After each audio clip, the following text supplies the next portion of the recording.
चल हो जा शुरू। केसरिया से मन जोगी हुआ रे, दिल झूमे देखो मतवारा हुआ रे, दिल झूमे देखो मतवारा हुआ रे। हर पल मनाओ केसरी त्योहार। विमल, बोलो जुबान केसरी। ऐसा है कि ये स्टंटबाजी हो रही है, हमले नहीं हो रहे। पिछली बार भी जब इलेक्शन आते हैं तो ऐसे स्टंट खेले जाते हैं। मेरा एक सवाल कांग्रेस पार्टी से,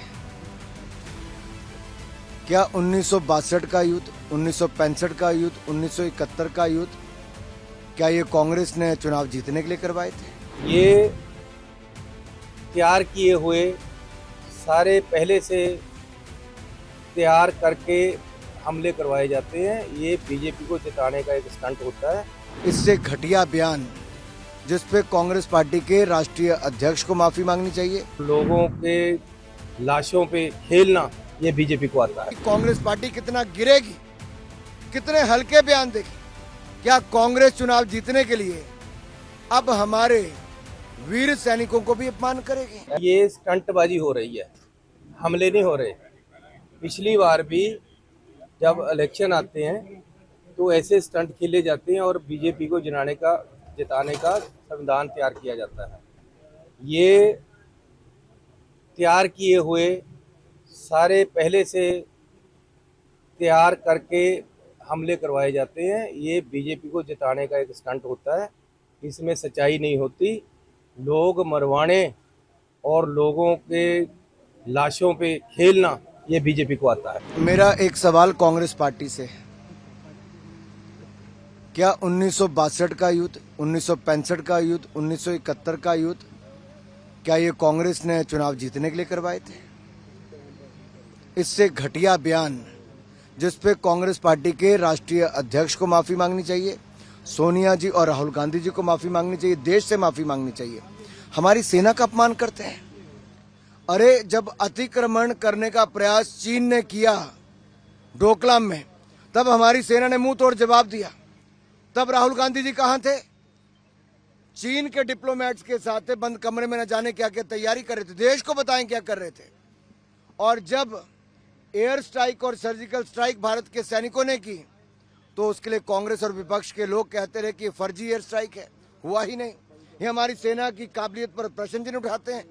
और आज एक और ऐसा घटिया बयान ये तो दिया ही, इसके अलावा 26/11 के हमले पर जिस तरह का बयान महाराष्ट्र से आया है, एक और निंदा करने वाला है। माफी उनको मांगनी चाहिए।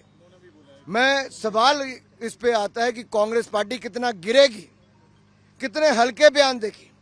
क्या कांग्रेस चुनाव जीतने के लिए अब हमारे वीर सैनिकों को भी अपमान करेगी? ये स्टंटबाजी हो रही है, हमले नहीं हो रहे। पिछली बार भी जब इलेक्शन आते हैं तो ऐसे स्टंट खेले जाते हैं और बीजेपी को जिताने का संविधान तैयार किया जाता है। ये तैयार किए हुए सारे पहले से तैयार करके हमले करवाए जाते हैं। ये बीजेपी को जिताने का एक स्टंट होता है। इसमें सच्चाई नहीं होती। लोग मरवाने और लोगों के लाशों पे खेलना ये बीजेपी को आता है। मेरा एक सवाल कांग्रेस पार्टी से, क्या 1962 का युद्ध, 1965 का युद्ध, 1971 का युद्ध, क्या ये कांग्रेस ने चुनाव जीतने के लिए करवाए थे? इससे घटिया बयान जिस पे कांग्रेस पार्टी के राष्ट्रीय अध्यक्ष को माफी मांगनी चाहिए, सोनिया जी और राहुल गांधी जी को माफी मांगनी चाहिए, देश से माफी मांगनी चाहिए। हमारी सेना का अपमान करते हैं। अरे जब अतिक्रमण करने का प्रयास चीन ने किया डोकलाम में, तब हमारी सेना ने मुंह तोड़ जवाब दिया। तब राहुल गांधी जी कहां थे?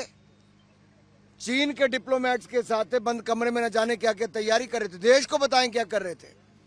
और जब एयर स्ट्राइक और सर्जिकल स्ट्राइक भारत के सैनिकों ने की तो उसके लिए कांग्रेस और विपक्ष के लोग कहते रहे कि फर्जी एयर स्ट्राइक है, हुआ ही नहीं।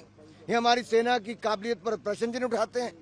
और आज एक और ऐसा घटिया बयान ये तो दिया ही, इसके अलावा 26/11 के हमले पर जिस तरह का बयान महाराष्ट्र से आया है, एक और निंदा करने वाला है, माफी उनको मांगनी चाहिए।